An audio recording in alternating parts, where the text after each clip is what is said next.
Hola, bienvenidos a un nuevo video. En esta ocasión vamos a tratar el tema de la norma de competencia de bioseguridad, un conocimiento más para los técnicos auxiliares en la salud. Observaciones previas. Bueno, ya como todos saben, vamos a hablar de la estructura general de la norma, es decir, vamos a ver lo que vendría siendo la estructura de ley de la norma, la estructura esencial de los temas de la norma. Luego, cada alumno debe presentar un examen final y las notas deben ser solicitadas a su docente a cargo, ¿vale?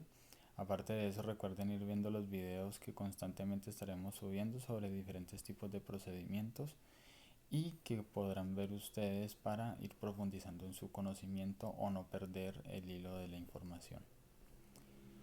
Esta es la estructura general de la norma. Como ven, es una norma más bien pequeña, no contiene muchos elementos, son solamente dos elementos. De estos dos elementos surgen todos estos subtemas y bueno, ya cada uno de ustedes podrá observar o indagar un poco acerca de ello, ¿vale? Yo continuaré explicando en primera instancia qué es bioseguridad, y dice que es una ciencia que estudia el uso seguro de los recursos biológicos y genéticos, así como la comprensión general de los métodos de control y prevención de enfermedades de tipo infecciosas. En otras palabras, básicamente es una manera en la que nosotros usamos ya sea herramientas técnicas o incluso conocimientos o protocolos para controlar la posible propagación de algún tipo de agente biológico o algún tipo de patógeno en ciertas áreas, incluyendo las que podrían ser nuestro propio cuerpo, ¿vale?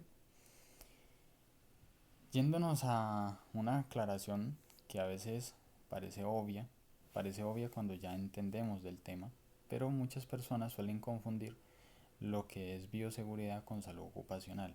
Aquí tengo que aclararlo diciendo que si ambos a la larga son un conjunto de protocolos e instrumentos, ya sea instrumentos técnicos, herramientas, materiales o incluso conocimientos, y que aunque todos están encaminados a prevenir, ¿vale? Porque esa es la intención, tanto de salud ocupacional como de bioseguridad. La verdad es que en el caso de bioseguridad está enfocada a la prevención de posibles contagios por microorganismos, como ven allí.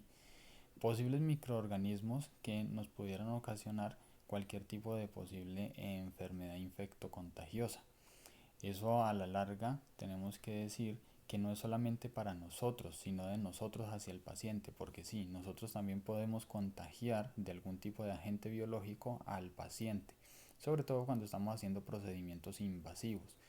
Y asimismo, el paciente puede ser infecto contagioso para nosotros. Y tengan siempre como regla la frase típica de todo profesional de la salud: todo paciente es potencialmente infecto contagioso para mí. Esa es la frase típica de todo tipo de profesional en el campo de la salud. Por eso somos tan prevenidos con el manejo de los pacientes y la forma en que nos cuidamos respecto a los elementos que usamos para el cuidado o métodos de barrera, ¿vale? Mientras que por el lado de salud ocupacional, si bien parecía que hasta allí iba todo muy similar a bioseguridad, en realidad la salud ocupacional no está enfocada principalmente en los microorganismos, sino a cualquier tipo de posible peligro, a cualquier tipo, incluyendo de índole biológico, como el caso de los microorganismos, o incluso mecánicos, como podría ser un accidente como una caída, una electrocución o cosas por el estilo, e incluso ambientales como falta de luz o iluminación, falta de oxígeno y cosas por el estilo, y que no está encaminado directamente hacia el usuario, hacia el paciente como tal, sino que al contrario está enfocado a todos los que pertenecemos a esta área de la salud, es decir, a todos nosotros, incluyendo salud ocupacional. No es solamente algo que está en el área de la salud, es a cualquier tipo de industria. Entonces, salud ocupacional es una forma o es un conjunto de protocolos e instrumentos que nos ayudan a prevenir cualquier tipo de posible accidentalidad en un ambiente de trabajo. ¿Listo? Y abarca a todos los profesionales, incluyendo a todo el equipo con el que estemos trabajando de la mano, ¿vale? Aclarado eso, vamos a decir que es una infección, y es una invasión y multiplicación de agentes patógenos o microscópicos en los tejidos de un organismo. En otras palabras, es una enfermedad causada por el contagio de algún microorganismo. Eso viene significando una infección. Es cuando nos invade algún tipo de microorganismo y esa invasión de ese microorganismo produce algún tipo de enfermedad o algunos cambios fisiológicos, y esos cambios se les conoce como infección, ¿vale? Las infecciones pueden ser desde cosas tan pequeñas o simples como los famosos herpes orales, como es en este caso, estas úlceras orales que se encuentran allí en la imagen, o podríamos ir avanzando hacia cosas un poco más complejas como las infecciones estomacales, como por ejemplo las infecciones urinarias, las infecciones en los pulmones, ¿vale? Como una posible neumonía, las infecciones en sangre como son la sepsis, perdón, la septicemia, y las infecciones de oído como la otitis. Es decir, las infecciones pueden ser increíblemente variadas y vamos a ver por qué. Tenemos diferentes tipos de infecciones, ¿sí? Y vamos a hablar primero que todo, la primera clasificación son las infecciones o el tipo de infección por ubicación. ¿A qué me refiero por ubicación? Que resulta que hay unas infecciones que son locales o focales, hay otras que son tisulares u orgánicas y hay otras que son generales o sistémicas. Todas estas son por ubicación. Las primeras, las locales o focales, son aquellas en las que suceden en un punto específico, por eso se llaman locales o focales, se enfocan en un solo sitio, ¿vale?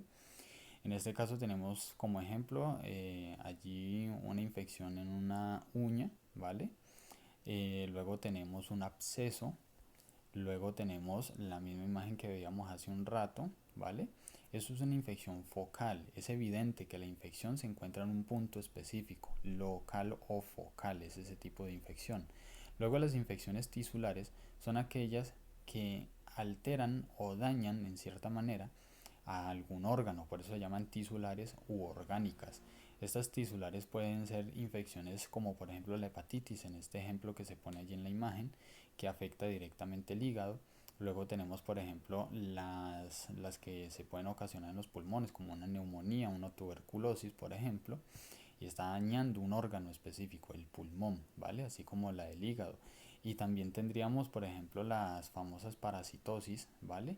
Que estarían afectando directamente a los intestinos. Luego, en las generales o sistémicas tenemos, por ejemplo, la septicemia, que vendría siendo una infección completamente generalizada, ya que su propagación se da libremente a través del torrente sanguíneo y entonces digámoslo así, se multiplica o se distribuye la infección de forma uniforme en todo nuestro cuerpo. Luego tenemos una infección que se da en una región muy importante de nuestro cuerpo que se conoce como peritoneo. El peritoneo básicamente, para que lo entendáis, viene siendo como una membrana, una bolsa que, digámoslo así, recubre o en la que están metidos todos los órganos viscerales, todos los órganos de nuestra cavidad abdominal, excepto los riñones, por supuesto. Pero lo que son intestinos, estómago, vesícula biliar, hígado, todos esos órganos están dentro del peritoneo. Cuando el peritoneo se infecta, básicamente lo que significa es que la infección no afecta solo a la membrana del peritoneo, sino que puede afectar a todos los órganos que están dentro de ese peritoneo. Por eso está dentro de la categoría de las infecciones generalizadas o sistémicas. Luego tenemos infecciones como por ejemplo en el caso de las infecciones de transmisión sexual y algunas varias tantas, pero que estas en muchas ocasiones debido a su característica biológica, como en el caso de los virus, pueden propagarse dentro de nuestro ADN y durar allí durante muchos años pueden estar allí, eh, básicamente multiplicándose, haciendo de las suyas, ganando terreno, y para cuando aparecen los primeros síntomas es porque la enfermedad está verdaderamente bastante avanzada. Entonces esto vendría siendo un ejemplo más de infecciones generales o sistémicas. Luego tenemos infecciones según el agente o el patógeno causante. Las anteriores eran según la ubicación, ¿vale? En este caso ya son según el agente o patógeno causante. Y cuando digo patógeno me refiero al microorganismo que causa la infección. Entonces allí vamos a tener las infecciones bacterianas, ¿vale? Vamos a tener las infecciones virales, vamos a tener las infecciones fúngicas. Las fúngicas o micóticas son las de los hongos, por si no recuerdan, el reino fungis, que viene siendo el reino de los hongos, ¿listo? Entonces es obvio que las bacterianas se refiere a bacterias, obvio que las infecciones virales se refieren a virus, pero luego tenemos otras adicionales y muchas más, que por supuesto aquí no las vamos a tratar todas porque no acabaríamos nunca, pero vamos a tratar las principales y en este caso tendríamos por ejemplo otras adicionales como son las infecciones por protozoos o también por ejemplo infecciones por priones e inclusive las afecciones por esporas. Ojo, estoy diciendo afección, no estoy diciendo infección en las esporas. Las esporas generalmente son las que ocasionan alergias y esas alergias a su vez ocasionan un déficit del sistema inmunológico, es decir, suprimen el sistema inmunológico, lo que hace a la persona propensa a desarrollar algún tipo de infección. Directamente la espora no es la que causa la infección, pero suprime el sistema inmunológico y eso hace que la persona sea susceptible a alguna infección posible. ¿Listo?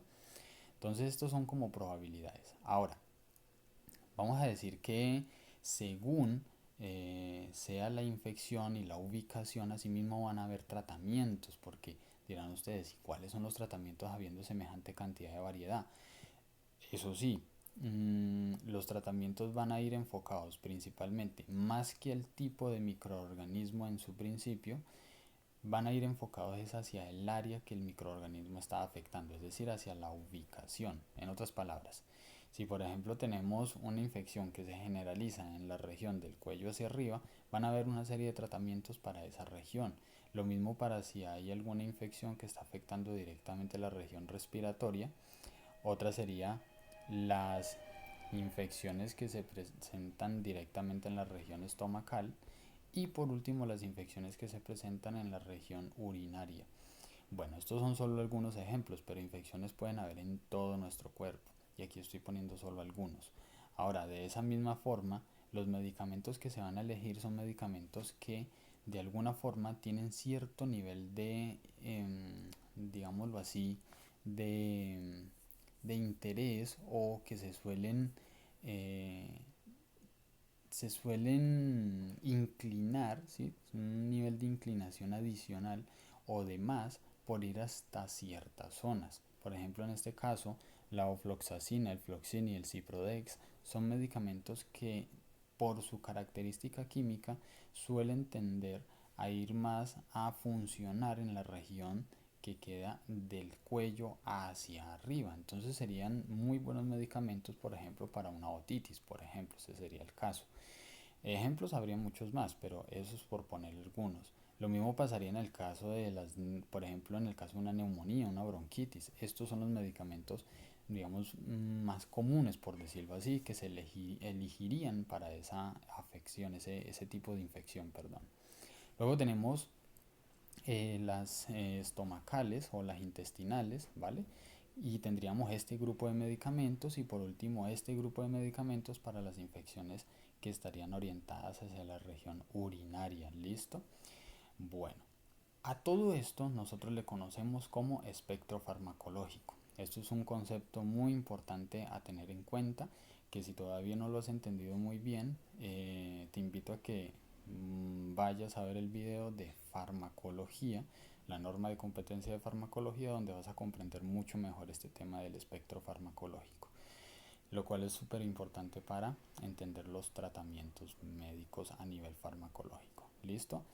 El espectro farmacológico básicamente es la capacidad que tiene algún medicamento para ir hasta ciertas zonas y trabajar en ciertas zonas específicas. No quiere decir eso que un medicamento X no funcione en diferentes partes, para nada. Si se fijan, En la lista de medicamentos de la región pulmonar y en la región urinaria se encuentran en ambas ocasiones la amoxicilina.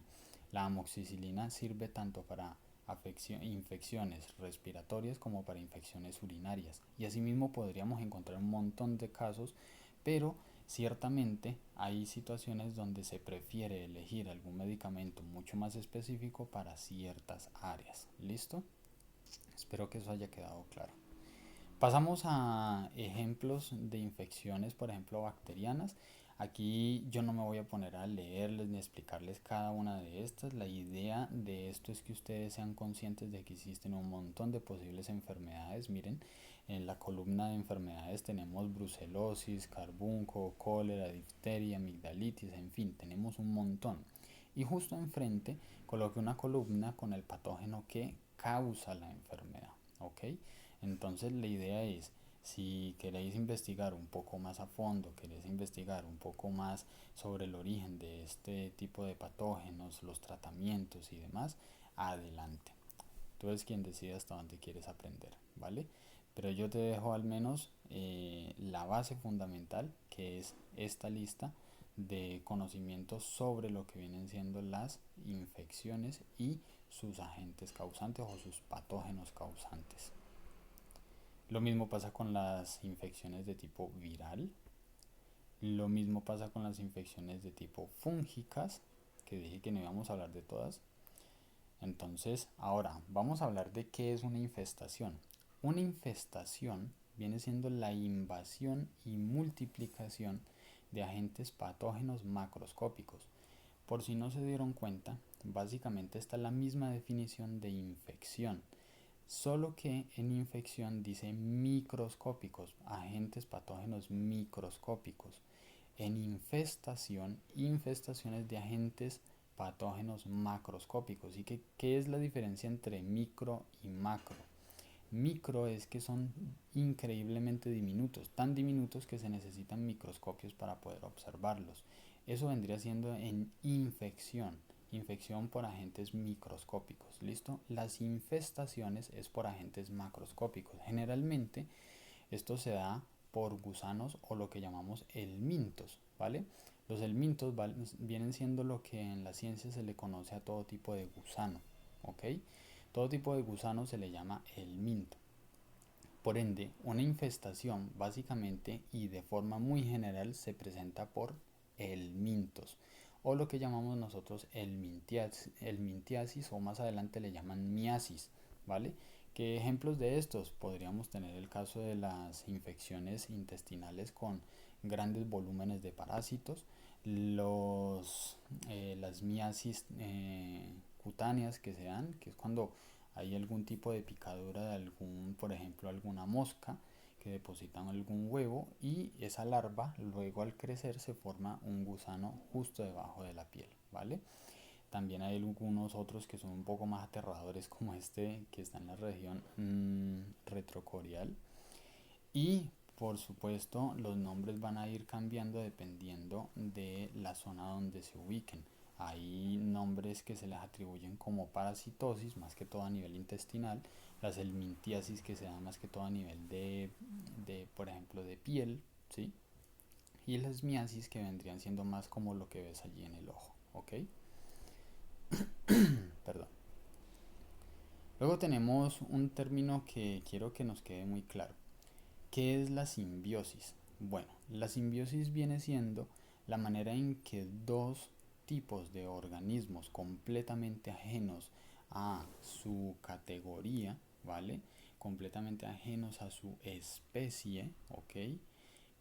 Colaboran entre sí para lograr subsistir. Por ejemplo, las abejas se alimentan del polen de las flores, ¿listo? Eh, pero también se alimentan de la sustancia que se encuentra muchas veces dentro de esas flores y el polen que ha adherido a las alas y a las patas y a, digamos, al cuerpo de la abeja, haciendo que luego cuando la abeja sale a volar, ese polen cae sobre suelos alejados de donde tomó su alimento Y de esa manera, básicamente es que se forma la polinización. Es decir, una abeja va a una flor, esa abeja sale volando, el polen cae en otra parte y pues vuelve y nace una flor en otra parte. Es decir, una flor nueva, una flor en otro terreno y demás. Así funciona la polinización. Eso en el caso de la simbiosis entre abejas y flores. Pero lo mismo pasa, por ejemplo, entre los famosos garrapateros, así al menos se conocen aquí en la región donde yo vivo, se le conoce a estos animalitos como garrapateros, que básicamente son unos pájaros que se ubican encima de los ganados. En este caso lo vemos allí encima de un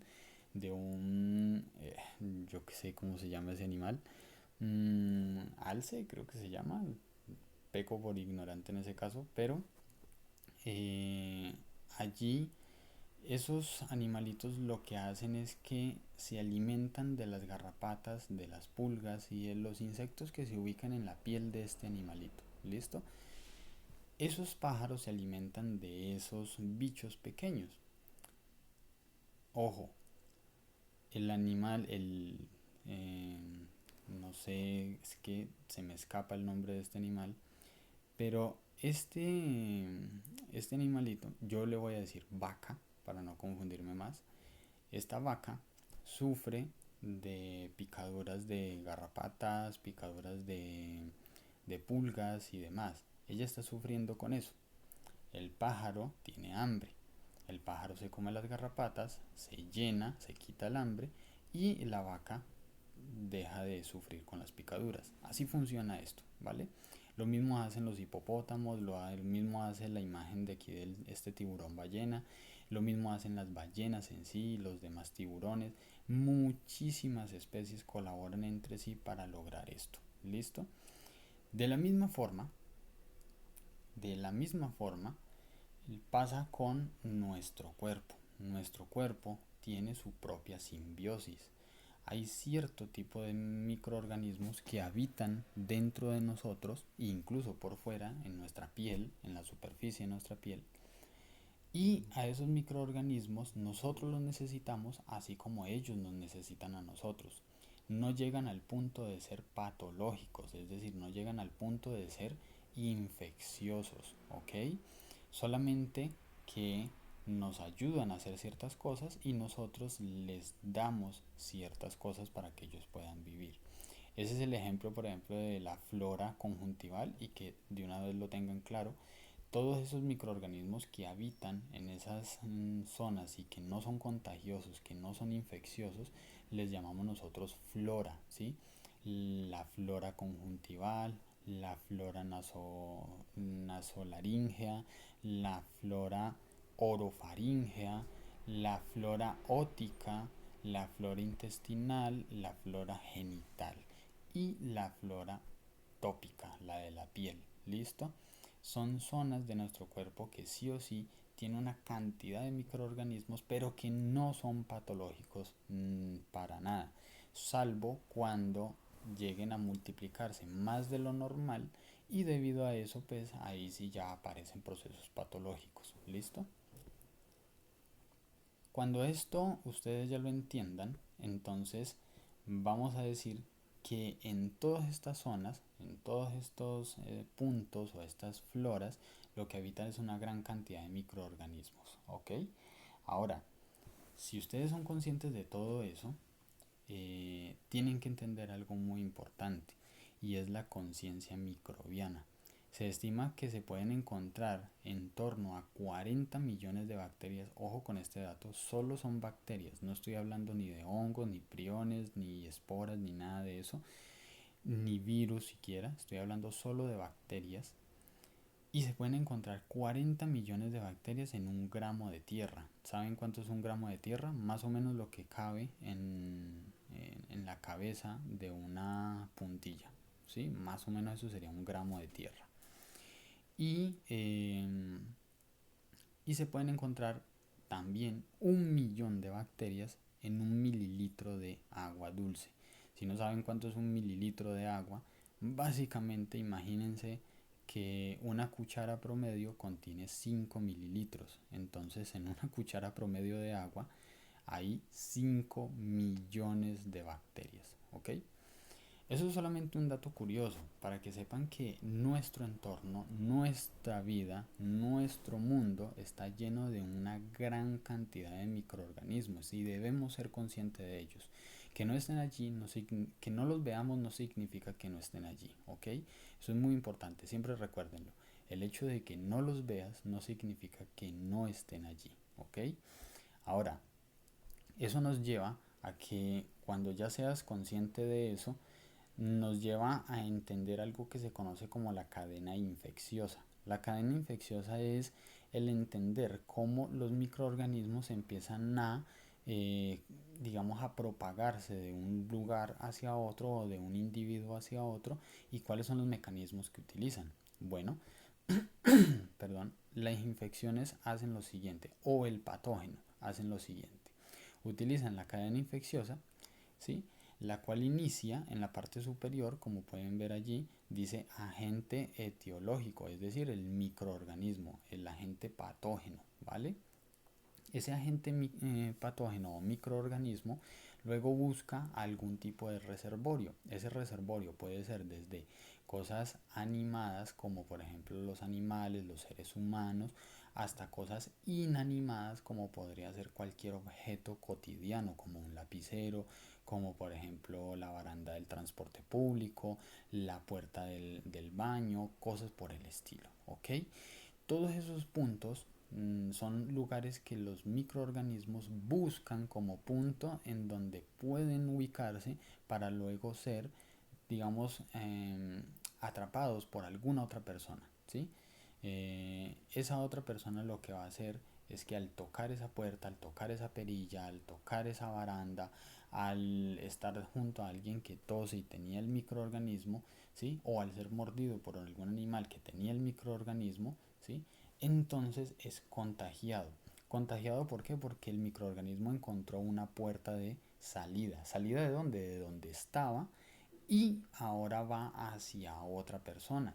Buscó un modo de transmisión, ese modo de transmisión es porque la persona tocó una superficie, como les digo, porque lo picó algún animal, algún vector. Vector vendría siendo algún bicho, ¿sí? Como por ejemplo muchas veces son insectos, ratas, moscas, zancudos, ¿vale?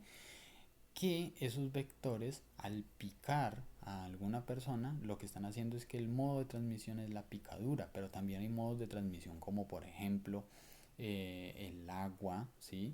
Está también el agua, están los modos de transmisión por alimentos, están los modos de transmisión por contacto sexual, cosas por el estilo. Todos esos métodos son los que utilizan los microorganismos para salir de donde estaban y luego llegar a una puerta de entrada de otro posible huésped, listo, de otra persona, de alguien más o de otro animal, listo, no solamente humanos, también animales. Y esa puerta de entrada generalmente son mucosas, ¿vale? Así como las puertas de salida. Generalmente son tanto para las puertas de salida como las puertas de entrada suelen ser mucosas, mucosas tales como la conjuntival, la ótica, la oral, la mucosa digestiva, intestinal, la mucosa vaginal, uretral. Todas esas mucosas generalmente son las puertas de entrada para algún microorganismo. ¿Y quién los deja entrar? A algún huésped susceptible. Un huésped susceptible básicamente es una persona que por alguna condición o algún tipo de característica actual se encuentra inmunológicamente debilitado y eso lo hace propenso a adquirir la infección. ¿Qué tipo de personas son propensas o qué tipo de personas son susceptibles o huéspedes susceptibles porque tienen el sistema inmunológico suprimido? Posibles pacientes con, por ejemplo, enfermedades de base, diabetes, hipertensión, cáncer, ¿sí? Todos esos son posibles pacientes inmunosuprimidos. También personas que tengan tratamientos inmunosupresores, por ejemplo, las personas que están en radioterapia, quimioterapia, tratamientos citotóxicos, ese tipo de personas van a tener inmunosupresión porque el mismo tratamiento provoca esa inmunosupresión. Lo mismo personas que por ejemplo vayan a estar en algún procedimiento de algún trasplante, a alguien que le van a hacer un trasplante para que el órgano y para que el cuerpo acepte ese órgano ajeno, clínicamente lo que tienen que hacer los médicos es reducir el sistema inmunológico de la persona y así el sistema inmunológico no va a atacar el nuevo órgano que le están trasplantando a ese paciente. ¿Listo? Entonces, clínicamente lo que se hace es que se suprime el sistema inmunológico de ese paciente posiblemente para el tratamiento de trasplante y ese paciente también viene siendo un huésped susceptible. También personas como por ejemplo de la tercera edad, por ejemplo, recién nacidos, en fin, tenemos un montón de personas deshidratados, personas con desnutrición, por ejemplo. Sí, tenemos un montón de posibilidades, incluyendo incluso personas que estén en lugares donde el medio ambiente sea su enemigo principal. Ejemplo, personas que vivan en zonas de alta toxicidad ambiental, como personas que vivan en zonas cercanas a un volcán, personas que vivan en ciudades superpobladas y entonces la cantidad de dióxido de carbono que emanan las motocicletas, los buses, los autos, todo ese tipo de cosas pueden hacer que una persona en esa zona también sea susceptible a ciertas enfermedades. ¿Listo? Y una vez que el microorganismo entra a esa persona susceptible, ahí es donde esa persona se convierte en un nuevo reservorio porque el microorganismo ya habita en él y esa nueva persona también siendo un reservorio puede llegar a tener la capacidad de contagiar a otros y así es donde el ciclo de la cadena infecciosa se repite una y otra y otra y otra vez. ¿Listo? Espero que haya quedado claro la cadena infecciosa. Luego tenemos por conciencia microbiana, ¿sí? Ya entendiendo todo lo de la cadena infecciosa, quiero mostrarles esto. Estas son sus manos vistas con una luz especial que sirve para ver los microorganismos, ¿listo? En las superficies, ¿vale? Los microorganismos vistos a través de cierto tipo de luz, esa luz revela o deja ver a los microorganismos, se ven de un color azul intenso. Ese color significa que está contaminada dicha superficie. En el caso de estas manos, como pueden ver, se ven bastante contaminadas. Andarían en algún bus o en un baño público. Y dirán ustedes, ¿por qué en un bus o en un baño público? Porque básicamente cada vez que tú tocas, por ejemplo, cosas como el dinero, ¿sí? En este caso, fíjense cómo se ve el dinero completamente contaminado, aparte de que se ve el reflejo de los sellos de seguridad, pero también se ven los microorganismos allí. El dinero es algo altamente contaminado.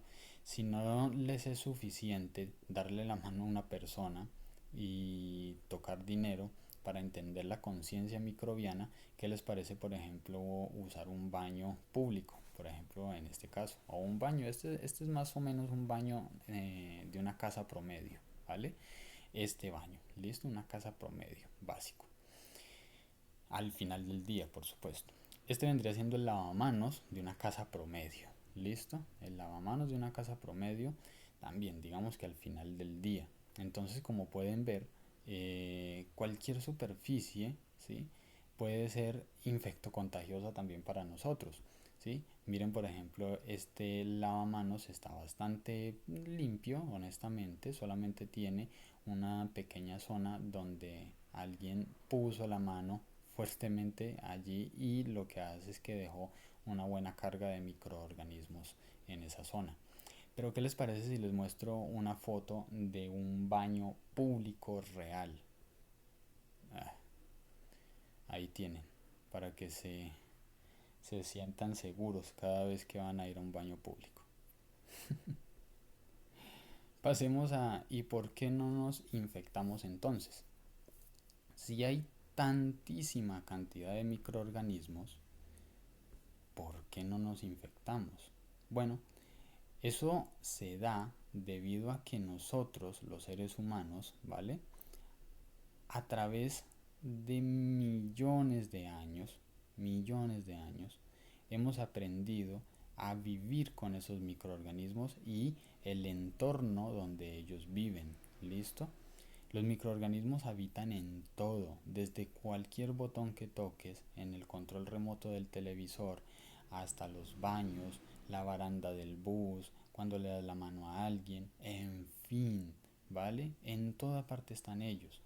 Pero nosotros a través de tantos siglos, a través de tantos años, a través de tantos miles de años, hemos creado memoria inmunológica. Y esa memoria inmunológica básicamente nos ha permitido a nosotros tener la capacidad de defendernos ante ese microorganismo.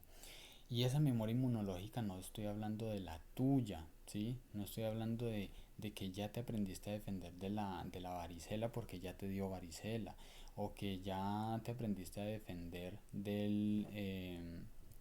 a ver, yo qué te digo, de la fiebre amarilla porque ya te vacunaste contra la fiebre amarilla. No, hablo de memoria inmunológica que probablemente viene hasta de nuestros ancestros de muchos miles de años atrás. Y esa memoria inmunológica está en nuestro ADN.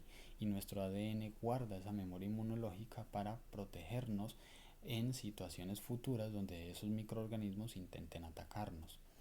Ahora dirás, ¿entonces somos invencibles? No, estamos lejos de ser invencibles. Somos conscientes de la presencia de ellos, sabemos defendernos de la gran mayoría de ellos y de hecho, a nivel de ciencia, somos muy capaces de desarrollar grandes cantidades eh, de mecanismos que contrarresten las posibles infecciones, ya sean vacunas, tratamientos médicos, en fin. Pero no por eso podemos decir que somos invencibles. Los microorganismos, a medida que el ser humano evolucione y se haga fuerte, ellos también lo hacen. Y cuando menos piense, ellos han creado membranas que les permite llegar un poco más a fondo en nuestra anatomía. Y cuando aprendamos a defendernos de esa membrana, el microorganismo va a buscar una forma de evolucionar y nuevamente se va a convertir en alguien peligroso. Ahí es ya donde lo vamos a ver que va a andar un poco más armado. Bueno, por supuesto, esto no es lo que vas a ver en un microscopio, pero lo que quiero dar a entender es que ya el microorganismo evoluciona y al evolucionar entonces ya es más gamín, ya es más ñero y ese microorganismo como tú lo ves allí ya anda con la patecabra y cuando menos piense ya va a andar pero con machete y después con una espada y después con yo qué sé esa vaina que es. Luego va a evolucionar y seguirá evolucionando a medida que pase el tiempo y poco a poco se va a hacer muchísimo más fuerte. Lo realmente peligroso de todo esto es cuando entendemos que esas fortalezas que los microorganismos adquieren a medida que va pasando el tiempo es debido a que nosotros nos hacemos fuertes ante él y él busca la forma de evolucionar. ¿Listo? Y nos logra contagiar y nos logra provocar enfermedades cuando se hacen resistentes justamente a nuestra arma más potente, los medicamentos. Allí es donde los microorganismos muchas veces nos ganan, porque ellos, al hacerse resistentes a los medicamentos, logran vencer nuestra defensa o nuestra memoria inmunológica y logran desarrollar enfermedades infectocontagiosas. ¿Ok? Ahora, existe una serie de precauciones universales. Las precauciones universales son varias. Algunas son bastante obvias, otras hacen parte de un conocimiento meramente clínico, como son por ejemplo, la primera dice, realizar lavado de manos clínico en cada procedimiento. Dice lavado de manos clínico porque hay varios tipos de lavado de manos, que eso los vamos a ver más adelante. Y sí, cada vez que hagas un procedimiento debes hacerte lavado de manos clínico. En el segundo dice usar tapabocas adecuadamente en cada procedimiento. Use tapabocas, no tiene excusa, ¿vale? Usar guantes adecuadamente en cada procedimiento. Lo mismo, use guantes. No hay excusa. Ya eres consciente y ya sabes que hay una gran cantidad de microorganismos y que todo paciente es posiblemente infecto contagioso. Entonces no busques excusas para no ponerte los guantes, los tapabocas, ¿vale? Y si es de ser necesario, también usar el gorro clínico, la bata clínica, las monogafas e incluso las polainas. ¿Listo? Esos son elementos que vamos a ver más adelantico. Luego dice manejo cuidadoso de los elementos cortopunzantes. Es que esos elementos cortopunzantes deben ir en un guardián, ¿listo? O mejor dicho, cuando dice manejo es principalmente cuando vas a hacer el procedimiento. Mucho cuidado, si ya punzaste al paciente, nunca, jamás te expongas a que esa aguja, que ese bisturí, a que ese elemento cortopunzante te pueda llegar a causar daño a ti. Y no hablo más allá del daño de la punción ni de una simple incisión. Hablo de la posible o del posible riesgo, ¿vale? De una infección por parte de lo que había en esa aguja o lo que había en ese elemento cortopunzante, ¿vale? Luego dice manejo cuidadoso de elementos contaminados y en movimientos y con movimientos aleatorios. Esto es principalmente algo que tiene que ver con, yo lo diría con sondas, porque hay personas que al extraer, por ejemplo, una sonda, introducir una sonda va a ser un cateterismo, no es algo tan difícil. Pero ya cuando se va a extraer la sonda, muchas personas no tienen en cuenta y la extraen a, digámoslo así, rápidamente, ¿vale? Y al extraerla tan rápido, lo que provocan es que la punta de la sonda en muchas ocasiones hace como un efecto látigo, y ese efecto látigo muchas veces lo que hace es que al hacer ese látigo lo hace hacia arriba, lanza partículas de secreciones, las que sean. Si era un sondaje gástrico, pues ya se podrán imaginar lo que iba allí. Si es un sondaje vesical, lo mismo. Si era un enema, pues lo mismo. Ya se podrán ustedes imaginar lo que venía en esa sonda. Y al hacer el efecto látigo muchas veces te salpica, ¿sí? Si no tienes los cuidados adecuados para el manejo de esos elementos contaminados y posiblemente con movimientos aleatorios. Luego de que hayas utilizado esos elementos tienes que eliminarlos con mucho cuidado. Lo mismo los cortopunzantes, eliminarlos en el guardián. El guardián es este recipiente rígido de color rojo en donde eliminamos todas las agujas. Ojo, van solo las agujas, solo los bisturís, solo lo que pueda cortar o lo que pueda punzar. ¿Listo? No la jeringa como tal. Tienes que desenroscar la jeringa, ¿vale? La jeringa va en el recipiente de basura, en el rojo, ¿listo? Y en el guardián va solo la aguja, ¿listo? Solo la aguja, por favor. Luego dice eliminar los elementos contaminados en el recipiente rojo. En el recipiente rojo, en el tarro rojo, como le solemos decir, van todos los otros elementos. La sonda que sacaste, como no es cortopunzante, entonces la vas a eliminar en el rojo. La jeringa contaminada con fluidos del paciente no va en el guardián.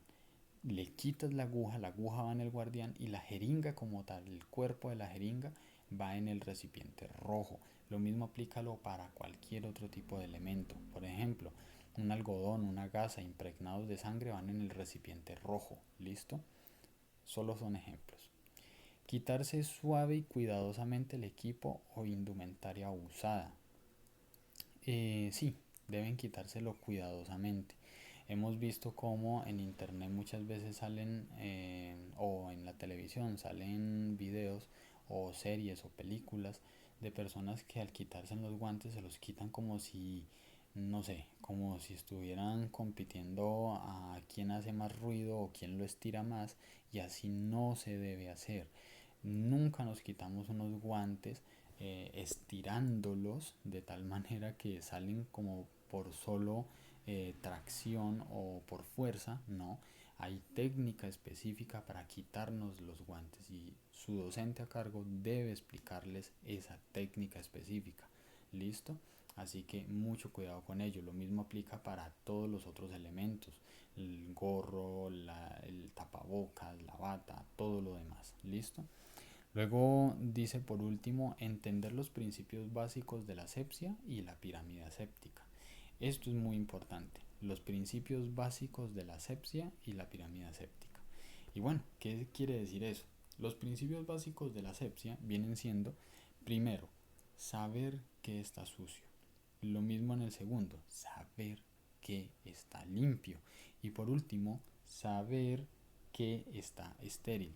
Digo por último porque estos son los tres niveles de la, digamos, de la asepsia básica, ¿sí? Hay tres niveles. Está lo que está sucio, lo que está limpio y lo que está estéril. Y usted tiene que saber exactamente qué está sucio, qué está limpio y qué está estéril. ¿Por qué? Porque tienes que manejar las cosas de esa misma forma. Tú no vas a tomar, por ejemplo, un elemento estéril, lo vas a tomar con tus guantes sucios. ¿Por qué? Porque vas a contaminar, vas a ensuciar ese elemento estéril y por ende ya no lo vas a poder usar. Tienes que entender eso para poder manejar equipo y usar los principios básicos de asepsia. En el cuarto lugar dice mantener por separado las tres condiciones y cada una por separado. Es decir, tienes que manejar sucio con sucio, ¿sí? Si por ejemplo tienes elementos sucios, los vas a tocar solamente con tus manos sucias, ¿listo? Es decir, si tienes los guantes ya están sucios, ahí sí puedes tocar las cosas sucias. Pero si tienes tus guantes estériles y no has hecho el procedimiento, primero haz el procedimiento, luego manejas los elementos sucios, ¿listo? Sucio con sucio, limpio con limpio, estéril con estéril. Y por último, en el quinto lugar, está que si llegas a cometer algún error, debes remediarlo inmediatamente, ¿listo? Veamos el tema de que si tú aplicas esto adecuadamente, eso es ser inteligente. Eso es tener la capacidad de pensar conscientemente frente a la presencia de los microorganismos y te hace un profesional superior en el sentido del manejo de protocolos de bioseguridad. Ahora, la pirámide séptica, la pirámide séptica es aquel concepto en el que nosotros entendemos esto, ¿sí? Estéril viene siendo básicamente una forma, la pirámide séptica viene siendo básicamente una forma, una manera, un método, ¿vale? Para que entiendas bien lo de estéril, limpio y sucio. Para que lo entiendas, ordénalo de esa manera, ahí como está, ¿listo? Estéril en la parte superior es lo máximo, lo más limpio de todo lo posible. Estéril significa que no tiene suciedad para nada, ¿listo? Estéril. Luego tenemos limpio, que se encuentra en la región media. ¿Y ese limpio qué significa? Significa que el elemento no está estéril pero tampoco está contaminado, ¿sí? Solo por ponerles el ejemplo. Algo estéril vendría siendo los guantes quirúrgicos que vienen en un recipiente o en una bolsa completamente aislada y que cuando destapas esa bolsa hay otro cubrimiento, hay otra capa que recubre a los guantes y cuando abres esa capa ahí sí te encuentras los guantes estériles. Eso es estéril. Lo limpio vendría siendo los típicos guantes que sacas de una caja de guantes. Esos guantes no están estériles, esos guantes están limpios porque no vienen aislados, porque vienen así amontonados, porque tú destapas la caja y la puedes dejar por allí destapada. En fin, son guantes limpios, no estériles, ¿vale? Y lo sucio definitivamente es lo que está sucio, lo que está contaminado. Creo que no tiene ningún tipo de confusión. Luego nos encontramos con, por ejemplo, esta escala en la parte derecha de la pantalla que dice estéril con estéril es igual a estéril. ¿Esto qué quiere decir? Que cuando tú combines, a ver, yo trato de sacar por aquí, sí, que cuando tú combines esto con esto, ¿vale? Tienes que ser consciente de que siempre vas a perder la parte superior. La combinación que tú hagas, ¿listo? Si tú combinas estéril con limpio, el resultado es limpio. Míralo aquí, ¿vale? Estéril con limpio es igual a limpio. ¿Por qué en el anterior decía esto? Decía estéril con estéril es igual a estéril. Porque lo estás manejando cada cosa como debe ser. Es decir, estéril con estéril se mantiene estéril. ¿Listo? Pero si combinas esto, pierdes el de arriba y te quedas con el de abajo. Es decir, perdiste la esterilidad y te quedaste con limpio. De la misma forma pasaría si haces esto. Pierdes la esterilidad y te quedas con el sucio. Es decir, se ensucia lo que estaba estéril y por ende queda sucio. Y fíjate, aquí está. Estéril con sucio es igual a sucio. Luego lo mismo podríamos decir de estos dos. Limpio con sucio es igual, míralo aquí, limpio con sucio es igual a sucio.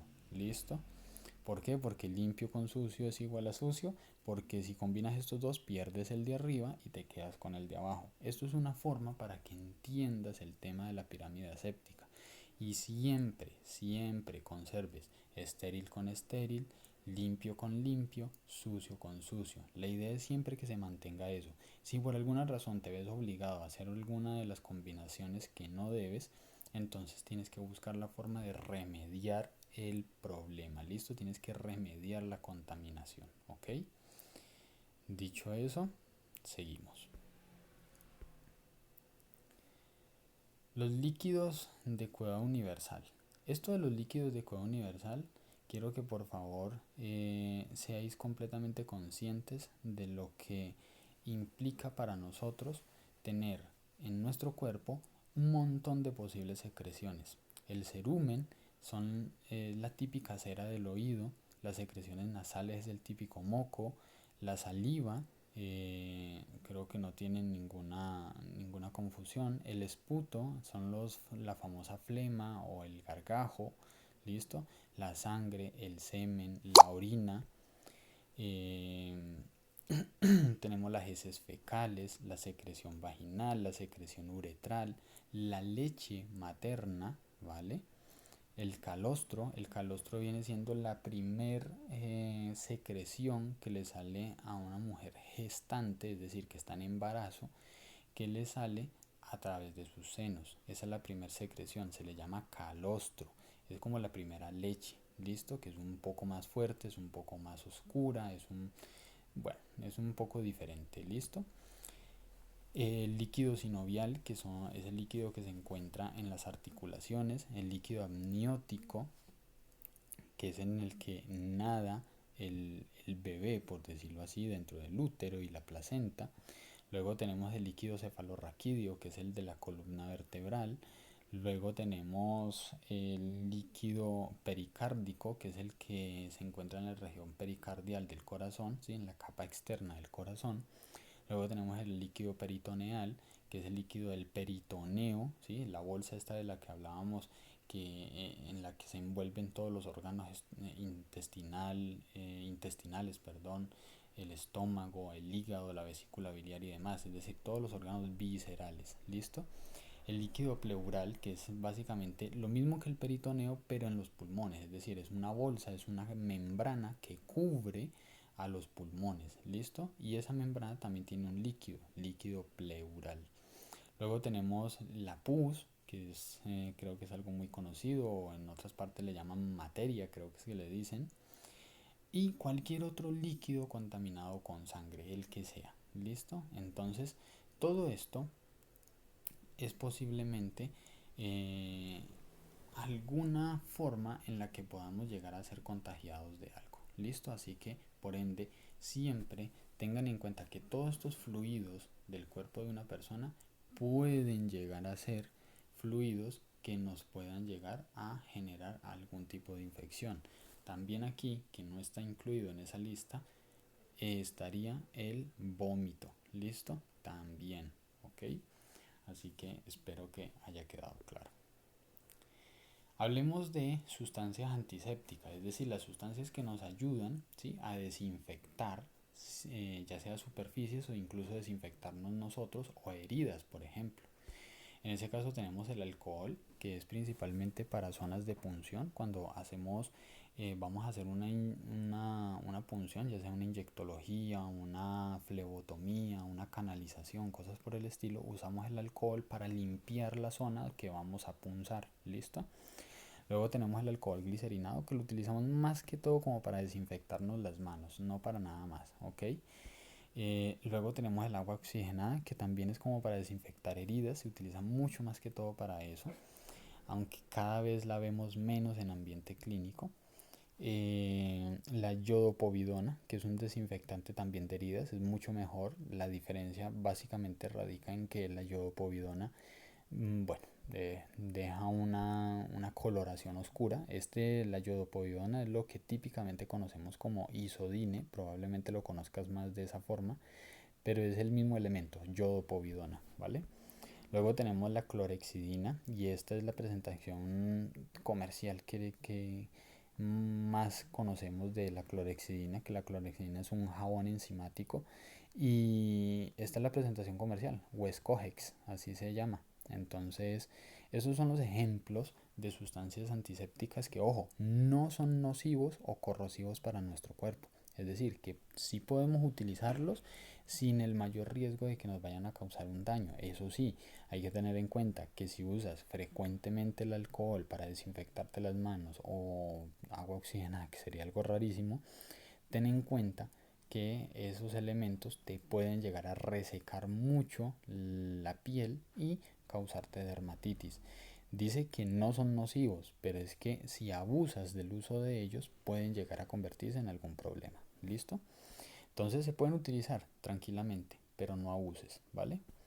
Luego tenemos sustancias antisépticas, pero ojo con estas, que en la parte izquierda, como ves, tenemos desinfectante hipoclorito.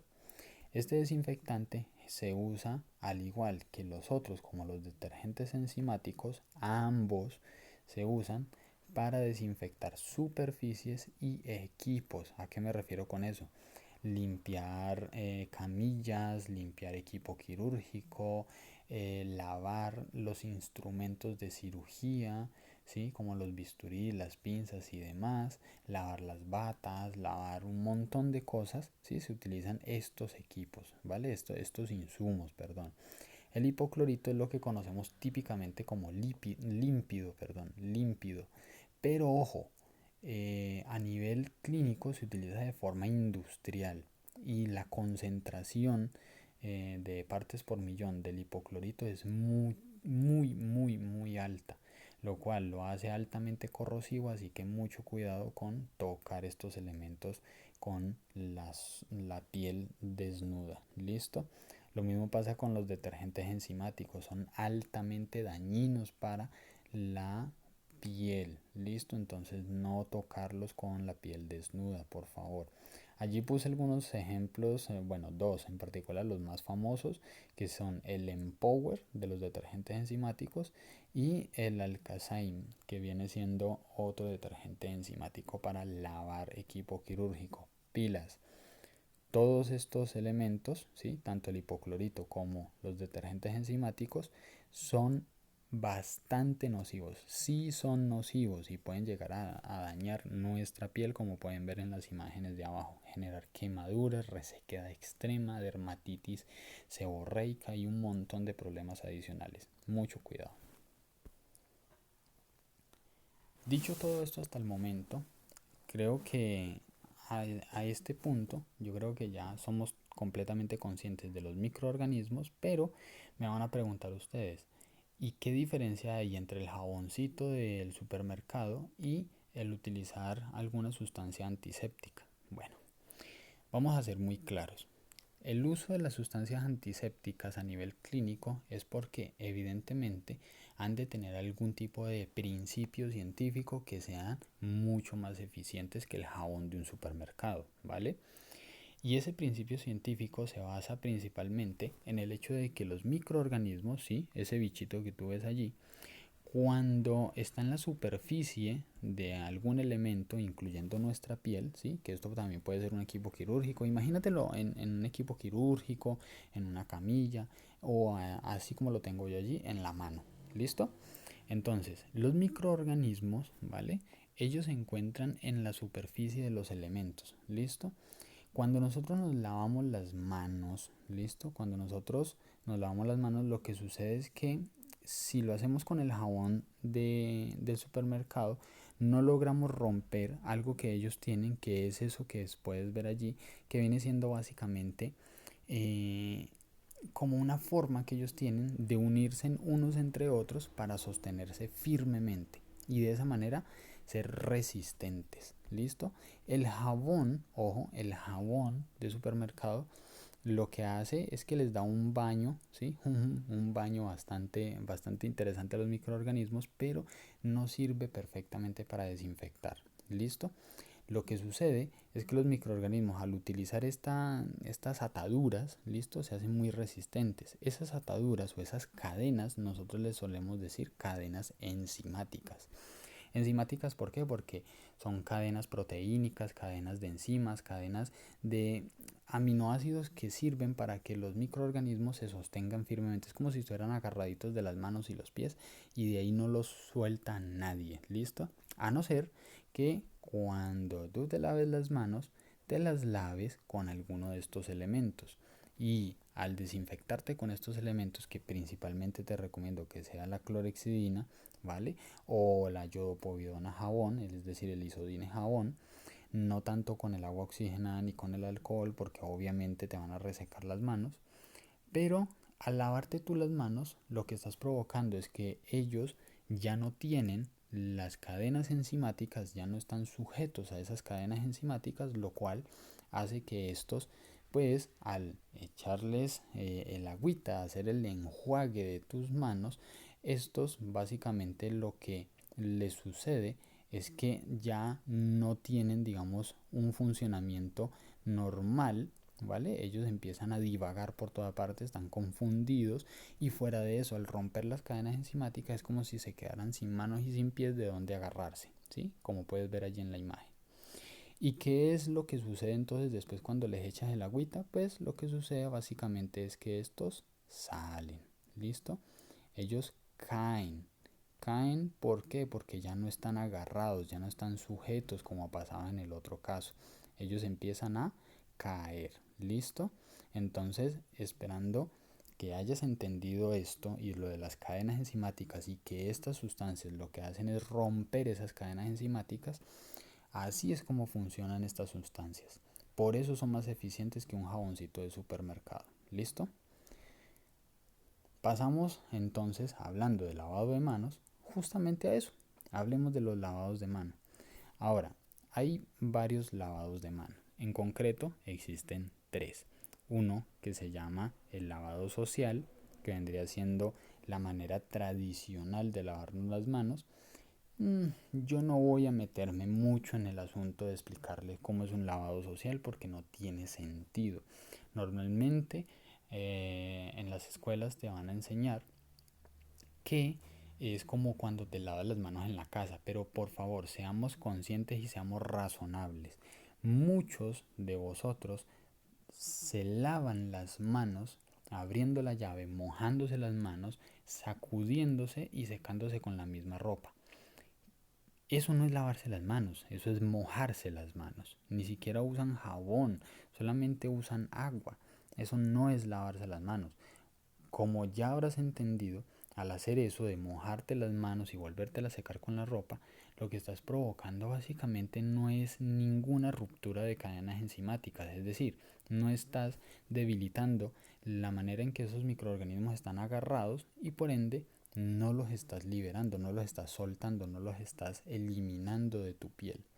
Entonces, un lavado de manos social simplemente digamos que es una manera tradicional de lavarse las manos, pero para nada la está recomendada para nosotros los del campo de la salud, ni de cerca está recomendada.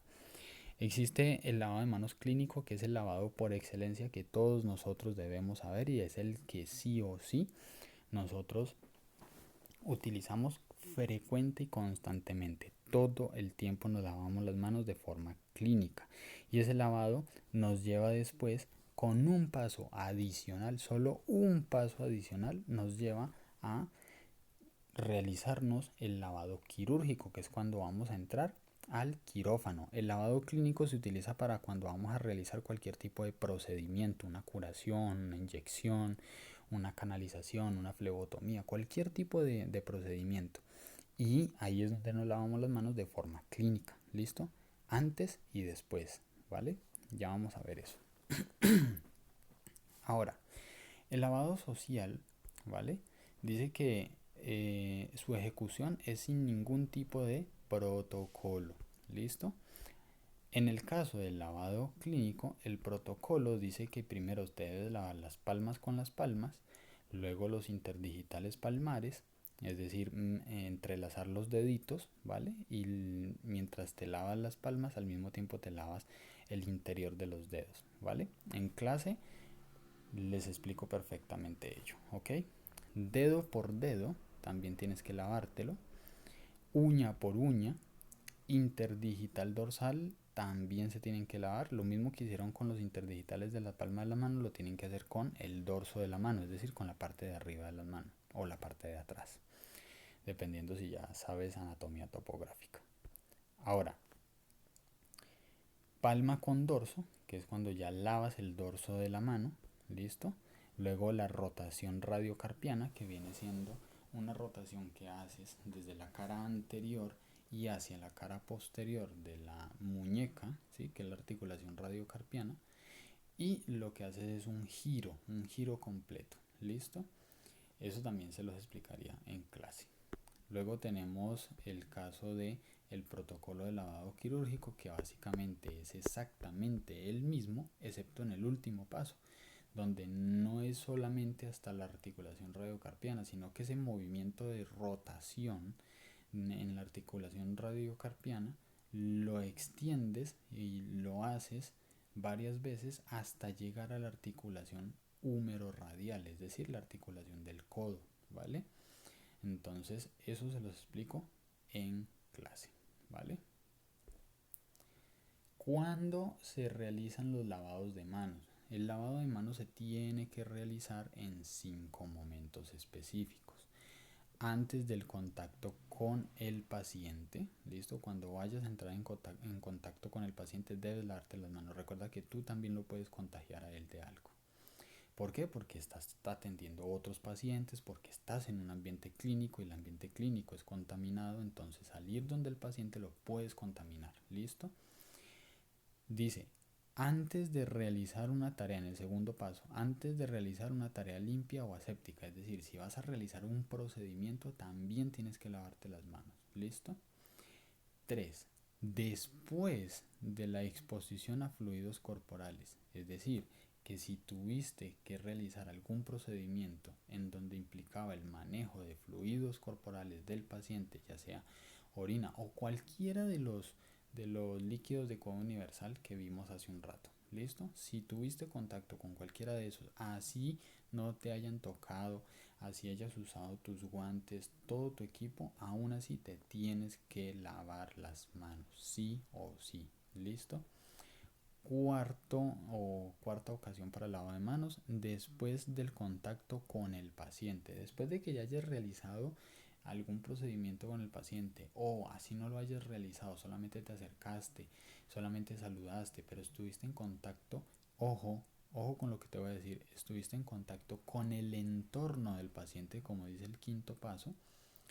Después de eso tienes que lavarte las manos. Es decir, si tocaste la camilla, si tocaste el atril del paciente, si tocaste los equipos de signos vitales, si tocaste lo que sea que hayas tocado, debes, sí o sí, debes lavarte las manos después. ¿Listo? Pasamos a entender los elementos de protección personal, porque sí, listo, hay muchos microorganismos, hay muchos riesgos de adquirir alguna enfermedad, entonces, ¿cuáles son los mecanismos de protección que tenemos? Para eso utilizamos los famosos elementos de protección personal, o los mejor dicho, los EPP, que así es como los abreviamos y es mucho más fácil de decirlo. ¿Listo? EPP. Los EPP típicamente podríamos decir que son todos aquellos elementos que funcionan como una barrera entre nosotros y los microorganismos o patógenos, ya sea que estén en el entorno clínico o que puedan provenir directamente de algún fluido de los pacientes. Es decir, nuestros elementos de protección personal, nuestros EPP, nos protegen tanto de lo que está en el entorno clínico, ¿sí? Las superficies del entorno clínico, las camillas, las paredes, los botones, todo, ¿listo? Los equipos de signos vitales, todo eso pueden tener microorganismos, entonces nuestros EPP nos protegen de esos microorganismos, de esos equipos. Y adicional también nos protegen de los microorganismos que pueda llegar a tener un paciente en Sí, listo. Entonces, los EPP que vienen siendo son todo tipo de elementos que nos sirvan como barrera. Y dependiendo del área en la que nosotros trabajemos, pues obviamente van a haber una serie de equipos diferentes, pero generalmente los equipos típicos los vamos a ver como por ejemplo los que ves en la imagen de la derecha, como son trajes, gafas, guantes, cosas por el estilo. Pero dependiendo de nuestra profesión vamos a tener, o nuestra área de trabajo, vamos a tener unos equipos de protección personal o unos EPP específicos. Vamos a ver, por ejemplo, a nivel de ambiente clínico, es decir, nosotros, ¿sí? Del campo de la salud, ¿cuáles son los típicos? Bueno, los típicos son el gorro clínico, por ejemplo, que creo que todos los conocemos. Pero, por ejemplo, esto es lo que más la mayoría conoce. Sin embargo, hay una buena variedad de ellos, ¿sí? Esto vendría siendo otra versión, otro tipo de material. Esto es otra versión, otro tipo de material, otro diseño y aparte miren que hay muchos más. Entonces, como pueden ver, ya es cuestión de digamos dónde lleguemos a trabajar, si nos facilitan el equipo, si nosotros tenemos que usar nuestro propio equipo y demás. Y entonces hay personas que se mandan a hacer sus gorritos, por ejemplo, se los hacen de muñequitos y cosas por el estilo. Otros simplemente somos un poco más tradicionales y utilizamos el gorro desechable por cuestiones de asepsia, obviamente, pues por mucho que lavemos un equipo de estos, honestamente, para ser honesto, para ser sincero, no da mucha confianza sabiendo que estuvo en el entorno clínico y sobre todo llevarlo a la casa, lavarlo con el resto de la ropa, no da como mucha sensación de higiene. Entonces generalmente la mayoría de los profesionales lo que hacemos es que usamos los gorros desechables, honestamente. Están las monogafas o carenajes, perdón, monogafas y carenajes, ¿vale? Las monogafas vienen siendo estas, que básicamente es, les voy a colocar aquí, sí, esto, que las monogafas básicamente, por favor entiendan que el término monogafa, ¿vale? No es por cualquier cosa. Monogafa quiere decir que es una gafa que tiene protección lateral, esto de aquí, ¿sí? Que tiene como una protección a los lados del lente, ¿listo? ¿Por qué es eso? Porque cuando nosotros, el ser humano, nos vemos en una situación de riesgo y que algo nos va a salpicar o que algo nos va a caer encima, la reacción típica de nosotros es voltear el rostro hacia un lado u otro. ¿Eso qué hace? Que nuestra vista es vulnerable en las regiones laterales, ¿listo? Entonces, las monogafas están hechas para eso. Si algo te va a salpicar y aunque voltees el rostro, esta zona de aquí va a proteger las zonas laterales de tu vista. Lo mismo esta de acá, ¿listo? Eso es lo que sucede con las monogafas. No sirven cualquier gafa, que gafa deportiva, que gafas de sol, que nada, ¿listo? Solo monogafas, ¿ok? Ahora, los carenaje son este tipo de elementos. También se suelen utilizar en ciertas áreas, como por ejemplo en el área de desinfección de equipos quirúrgicos, el área de central de materiales, ¿sí? Allí se puede utilizar estos equipos, ¿por qué? Porque al cepillar ciertas pinzas, los bisturís, al utilizar cepillos, esos cepillos van a salpicar partículas de agua llenas de microorganismos y entonces estas carenajes evitan que esas salpicaduras te caigan en el rostro. ¿Listo?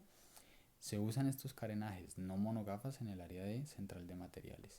Luego tenemos, por ejemplo, los tapabocas. Estos son los típicos, los de resortico, listo. Pero también hay algunos otros que son de amarrar, por ejemplo.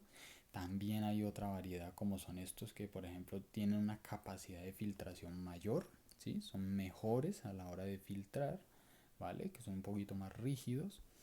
Luego tenemos estos que son mejores aún para filtrar, listo, son mucho mejores. Eso sí, va a depender de en qué área estemos trabajando, cuál es el equipo que verdaderamente vamos a utilizar, es decir, cuál es el tapabocas que realmente vamos a utilizar.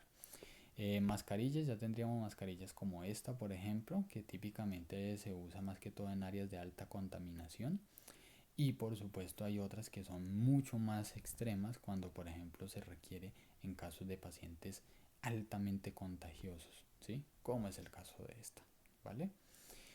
Dicho eso, pasemos entonces al siguiente y tenemos los guantes. En este caso, si se fijan en las imágenes anteriores, no estaba colocando etiquetas, pero en los guantes sí me veo en la necesidad de poner etiquetas. ¿Por qué? Porque los guantes hay de diferentes materiales. Y aunque los demás equipos también, como pudieron ver, hay de diferentes telas, hay de diferentes colores y demás, en realidad son muy obvios, pero en los guantes no tanto. Estos guantes son los guantes de látex, que se estiran, que se adaptan a la anatomía, son muy cómodos. El único problema es que hay personas que son alérgicas al látex o alérgicas al talco que trae estos guantes. Entonces para esas personas existen los guantes de vinilo. Los guantes de vinilo son unos guantes más rígidos, son mucho más toscos, mucho más gruesos, ¿vale? No se estiran y son una completa pesadilla para ponérselos y quitárselos. Pero son guantes para personas alérgicas al látex y alérgicas al talco del guante de látex. ¿Listo? Existe otra variante más. Estos guantes de vinilo vienen también en colores, pero típicamente los vas a encontrar así transparentes. ¿Listo? Existe otra variante más que son los guantes de nitrilo. Los de nitrilo son los típicos guantes que encuentras de colores. La mayoría de las personas que trabajan en áreas como odontología, otorrinolaringología y oftalmología los utilizan, ¿vale? ¿Por qué? Ya es una cuestión como de gustos, ¿listo? Personalmente a mí los guantes de nitrilo no me gustan mucho, me gustan más los de látex, pero ya cada quien, para gustos, hay colores, ¿listo? Están los guantes de goma que generalmente se utilizan es para trabajos en ciertas áreas específicas, como por ejemplo central de materiales. En central de materiales, al lavar los equipos, no los vas a lavar con guantes de látex o de nitrilo o de vinilo. Los equipos pueden romper esos guantes, entonces lo que tienes que utilizar son guantes de goma, guantes de caucho, gruesos, ¿listo? Y para eso están este tipo de guantes, que los hay de diferentes colores. ¿Por qué? Porque esos colores, ¿sí? Amarillo, negro, rojo, azul, esos colores en los guantes de goma significan resistencia. ¿Listo? Entonces los amarillos son más resistentes que los verdes, pero son menos resistentes que los rojos. Los rojos son más resistentes que los amarillos, pero son menos resistentes que los negros y así sucesivamente. ¿Vale? Aparte de estos, existen los guantes de carnaza, ¿sí?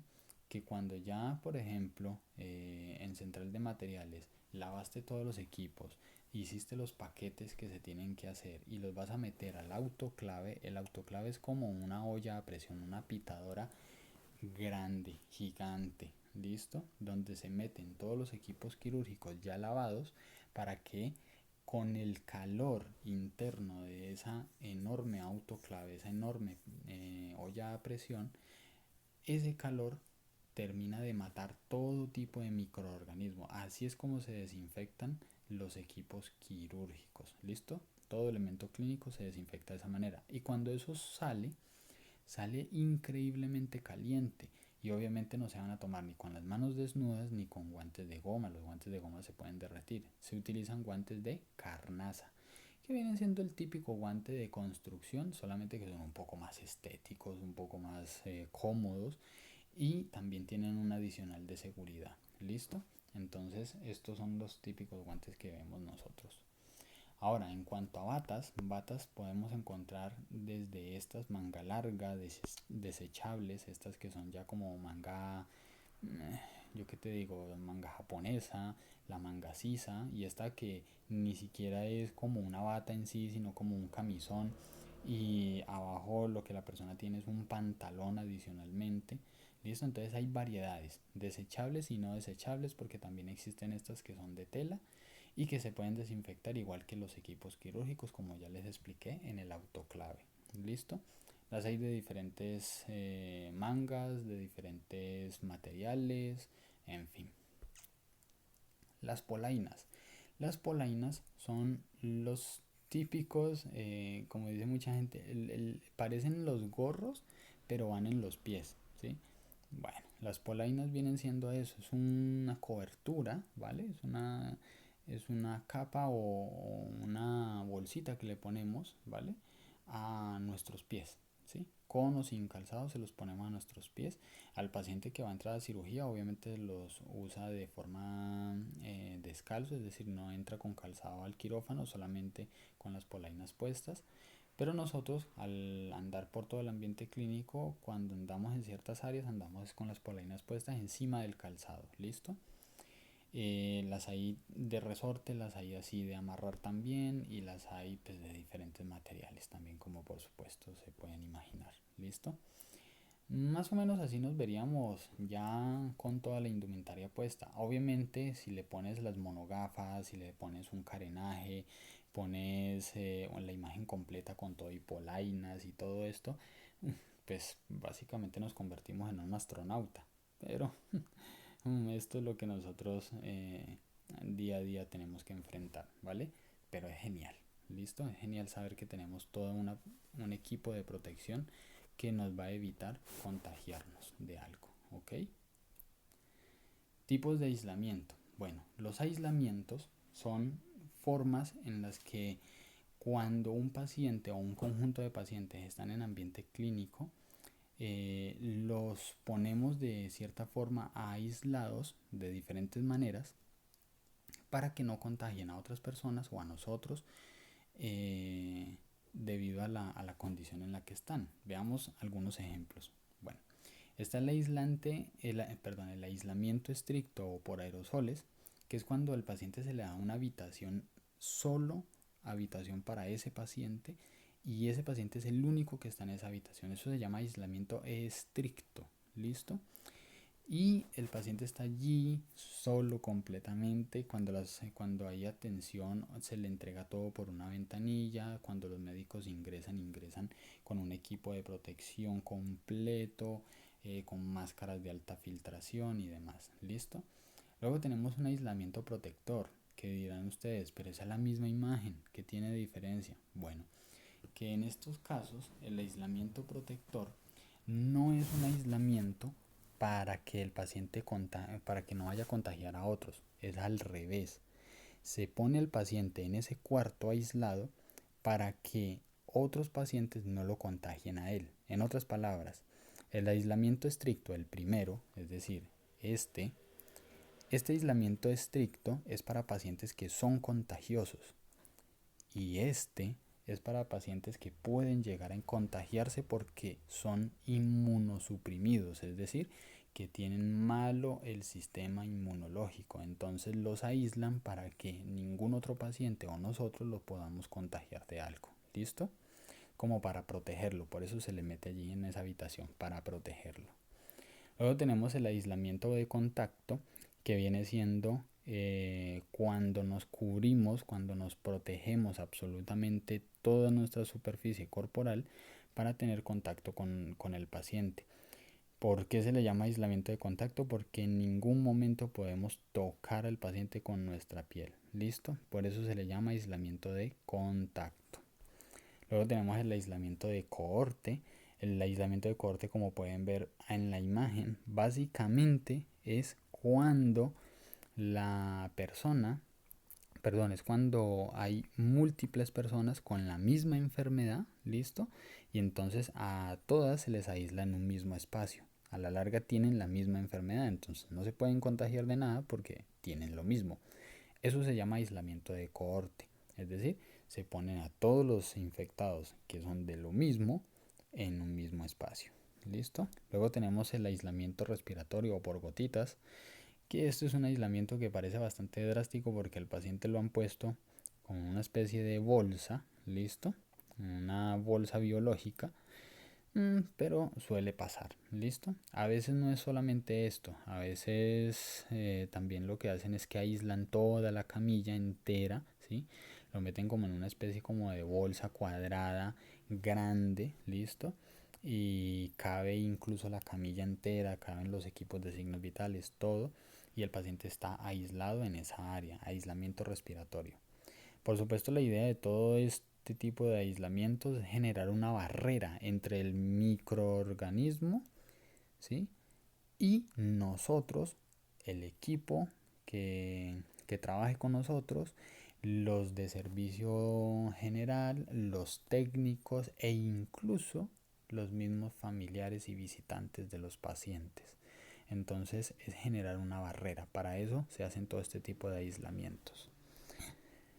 Luego está el tema del PEGIR. Esto es un tema que muchas personas desconocen y no deberían porque este tema es de los que mayor complique da a nivel de empresas, dado que muchos auxiliares, enfermeros, terapeutas y demás no logran hacer su trabajo adecuadamente. ¿Y cuál es el trabajo? Es eliminar de forma adecuada los residuos que se generan de la prestación de un servicio en el recipiente que corresponda. Ejemplo, en los recipientes de color verde, primero que nada, me van a decir, ¿y qué es el PEGIR? El PEGIR es el Plan de Gestión Integral de Residuos Hospitalarios.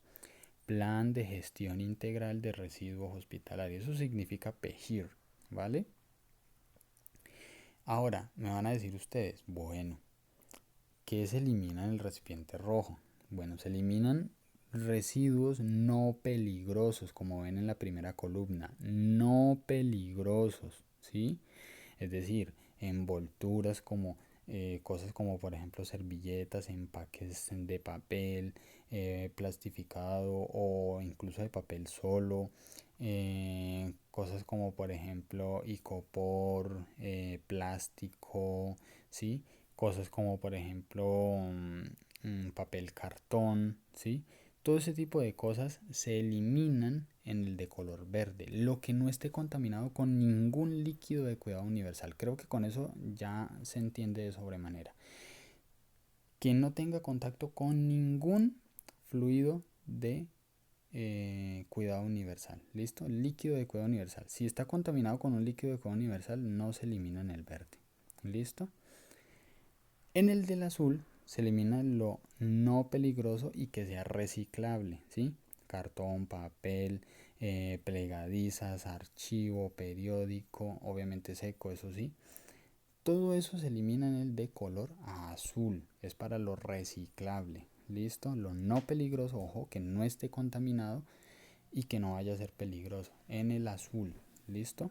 Luego tenemos el de color gris, que es para lo no peligroso, pero solo sirve para el vidrio, el plástico y las latas. ¿Listo?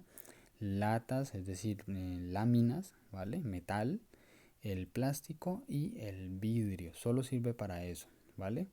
Color gris. Luego tenemos el de color rojo, que el de color rojo viene siendo para lo biosanitario, es decir, cualquier cosa que esté contaminada con fluidos corporales. En otras palabras, que esté contaminado con sangre, con orina, con saliva, con cualquier líquido de cuidado universal. Si algún elemento está contaminado con eso, va en el rojo, excepto, ojo, esto les voy a explicar, excepto el de los elementos cortopunzantes, lo que pueda cortar o chuzar. ¿Listo?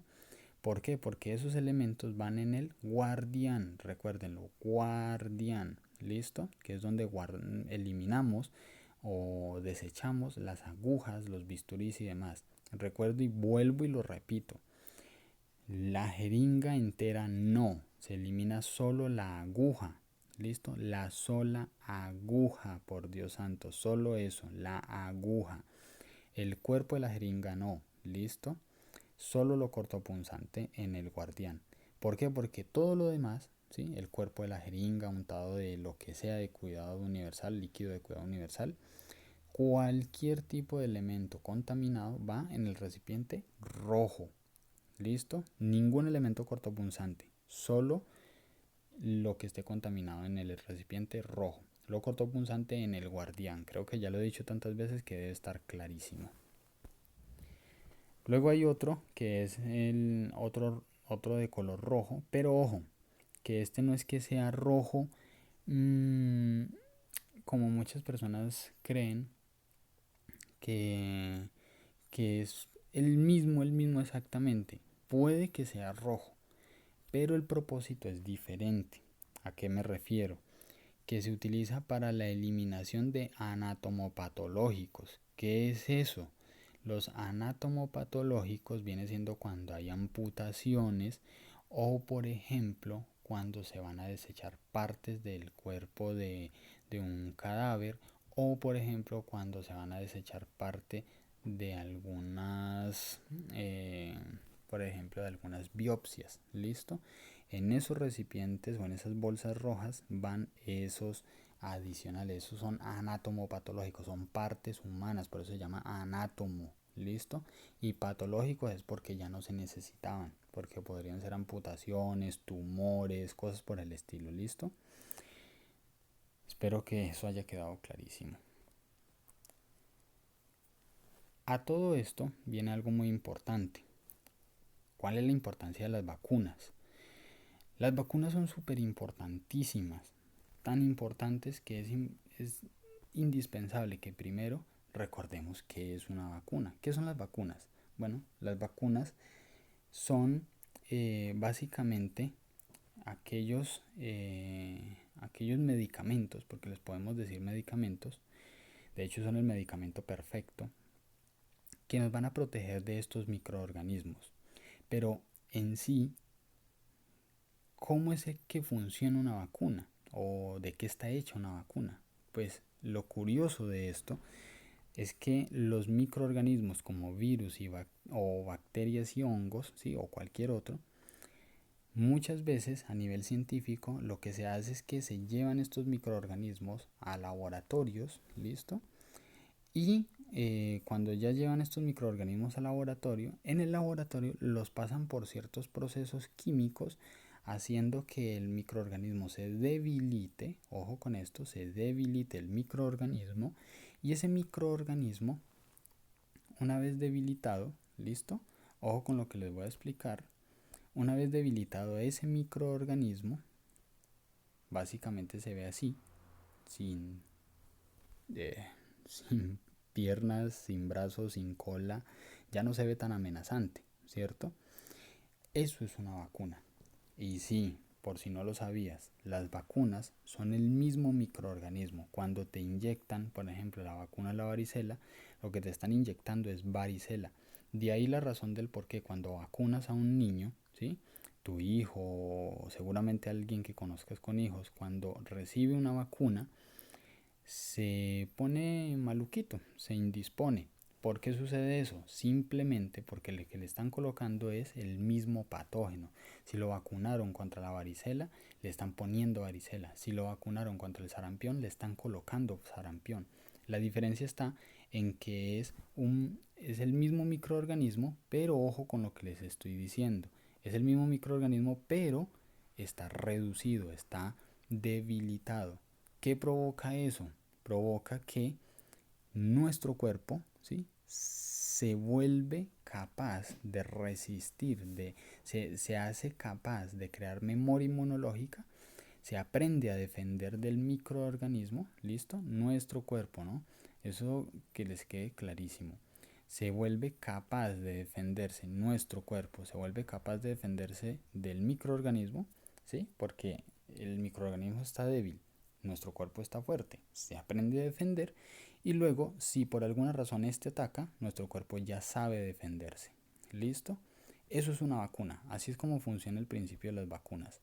Y si entiendes eso, entonces debes entender la importancia de las vacunas. Nosotros en el campo de la salud requerimos y es obligatorio que tengamos una serie de vacunas. Hay un esquema básico que muchas instituciones lo hacen, que es el esquema del tétano, la hepatitis B, la varicela y el triple viral o MMR. Yo no recomendaría del todo esto. Por supuesto, ya es una cuestión de cada quien, sobre todo teniendo en cuenta el tipo de prácticas que van a realizar, el tipo de campo profesional que se van a enfocar una vez que se gradúen y por supuesto la economía, porque generalmente esto tiene que ver también con economía. ¿Listo? Entonces, teniendo en cuenta todo eso, vamos a dejar muy claro, el esquema básico sirve, pero principalmente deberías ir por un esquema completo. Mucho más costoso, por supuesto, pero vale muchísimo más la pena. Y el esquema completo abarca tétanos, hepatitis B, hepatitis A, varicela, influenza, neumococo, ¿vale?